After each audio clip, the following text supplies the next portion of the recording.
Pathophysiology of TTP. जिसम में ऐसी कौन सी तब्दीली होगी जिसके नतीजे में टीटीपी जो है थ्रोम्बोटिक थ्रोम्बोसाइटोपेनिक परपरा ये बॉडी में डेवलप हो जाएगा। सबसे इम्पोर्टेंट चीज़ याद रखने की इसमें यह है एडम TS13। एडम TS13 एक एंजाइम है, मेटालोप्रोटीज एंजाइम है। ये या तो जीनियाती तौर पे अगर इसकी अपनी जीन ख़राब है तो ये ख़राब हो जाएगा, या एक्वायर्ड काजेज़ की वजह से जो हमने पहले टीटीपी के काजेज़ में डिस्कस किए उस वजह से ये एंजाइम ख़राब हो जाएगा। अब इस एंजाइम का नॉर्मल फंक्शन क्या है कि इसने वॉन विलेब्लैंड फैक्टर, ये जो आप VWF लिखा हुआ देख रहे हैं, इसने इसको क्लीव करना है, तोड़ना है।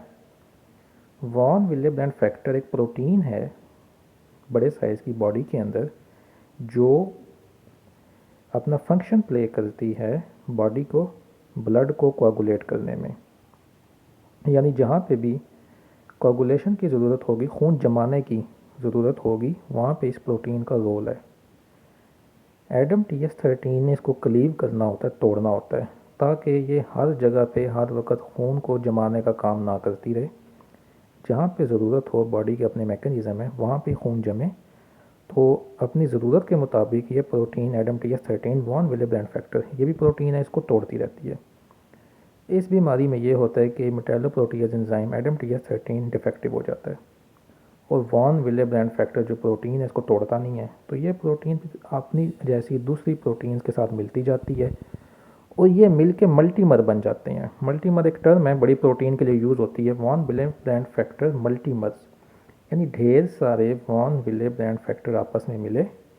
इन्हें तोड़ने वाला कोई नहीं था, एडम TS13 कोई नहीं थी, ये मिल के एक फिर बड़ी प्रोटीन बन गई। काम इनका है खून को जमाना। तो ये अब चूँकि एडहेसिव हैं, इनके अंदर ये होती है कि चिपकते हैं, तो ये जाके चिपकेंगे, बाइंड करेंगे प्लेटलेट्स के साथ भी जो खून के अंदर फिर रही हैं, एंडोथीलियल सेल्स जो खून की नालियों के सेल हैं, और खून में मौजूद बाकी प्रोटीन से। और इन तीनों के साथ मिलने के नतीजे में थ्रोम्बाई, यानी थ्रोम्बस जो हैं, छोटे छोटे थ्रोम्बाई वजूद में आ जाएंगे। और ये थ्रोम्बाई फिर ये जहाँ पे भी बनेंगे, चाहे ये किडनी में बने, चाहे ये ब्रेन में बने, चाहे ये हार्ट में बने, तो इनका जो इफ़ेक्ट होगा बॉडी के ऊपर वो एज अ थ्रोम्बस ही होगा। मिसाल के तौर पे ये थ्रोम्बाई अगर ये टांग में बन गए तो DVT भी हो सकता है, इतने बड़े बन जाएँ। अगर दिमाग में बन जाएँ तो हमने जैसे पहले डिस्कस किया कि CNS इफ़ेक्ट्स आएंगे, बंदे को झटके लग सकते हैं, भूल सकता है या फालज हो सकता है। इतना बड़ा थ्रोम्बस ये बन जाए, ब्लड का क्लॉट जो है ये अगर दिमाग में चला जाए या वहाँ पे बन जाए तो बंदे को फालज की अलामतें ज़ाहिर होंगी। और अगर ये जिसम में कहीं और पे बनता है, बिलफर्ज आपके फेफड़ों में बन जाए, तो पल्मनरी एम्बोलिज्म की भी अलामतें ज़ाहिर होंगी। तो जो जो जिसम के अंदर थ्रोम्बस जहाँ पे बनेंगे उनके इफ़ेक्ट जो हैं फिर आपको इस बीमारी के अंदर नज़र आना शुरू हो जाएंगे।